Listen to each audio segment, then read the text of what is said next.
Hi friends, welcome to माय घरकुल। तर मैत्रिणींनो, आज आपण आणखीन एक हळदी कुंकवासाठी रांगोळी बघणार आहोत। त्यासाठी मी इथं घेतले तांदूळ। अशी रांगोळी डेकोरेशन करताना कधीही तुम्ही कडधान्य वापरत असाल तर ते नेहमी एखाद्या प्लेट किंवा ताटावरती घ्या। म्हणजे कसं आहे, रांगोळी काढताना ते आपल्याला सोपंही जातं गोळा करायला आणि वायाही जात नाही, काही कचराही जात नाही।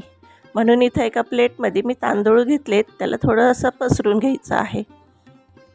आणि हो मैत्रिणींनो, असेच रांगोळीचे किंवा छान छान असे डेकोरेशनचे व्हिडिओ आपल्या चॅनलवरती आहेत, तर एकदा नक्की पहा।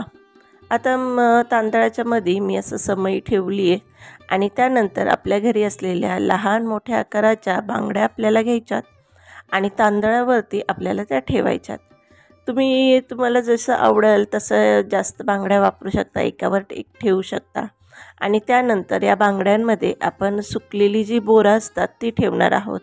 इथं सुपारीचाही वापर करू शकता, परंतु एवढ्या सुपाऱ्या घरी असतील नसतील म्हणून बोरं जरी असले तरी तेही टाकले तरी ते सुपारीसारखेच दिसतात आणि असे ते लावून घ्यायचे। तर आता हा मी सुट्टीच्या दिवशी व्हिडिओ काढला आहे, तर आमच्या घरातल्या लहानांची यात लुडबुड तुम्हाला दिसतच असेल।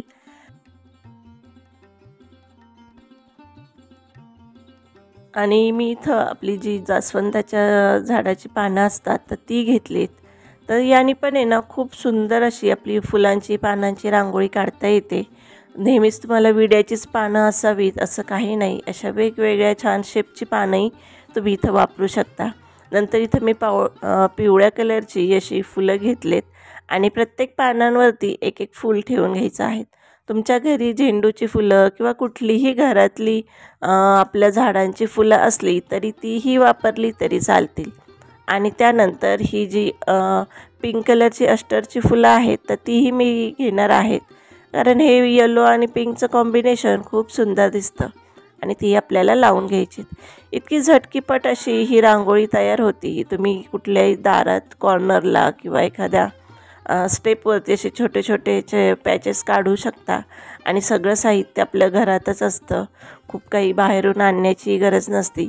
आता मध्ये तुम्ही दिवाही लावू शकता किंवा अशी तुमच्याकडे काही फुलं असतील, इथं माझ्याकडे झेंडूची थोडी फुलं होती ती मी ठेवलीत, नाहीतर गुलाबाच्या ज्या पाकळ्या असतात त्या ठेवल्या तरीही चालतील आणि वरनं एक छोटंसं असं जांभळं अष्टराचं फूल। तर अशी ही झटकीपट होणारी, खूप साधी सोपी आणि सुंदर दिसणारी आपली ही तांदळापासून बनवलेली रांगोळी तुम्हाला कशी वाटली हे कमेंट्समध्ये जरूर सांगा। आणि व्हिडिओ संपूर्ण पाहिल्याबद्दल खूप खूप धन्यवाद। असेच बाकीचे व्हिडिओही आपल्या चॅनलवरती आहेत आणि आज तुम्ही पहिल्यांदाच चॅनलवर आला असाल तर सबस्क्राईब जरूर करा। थँक्यू।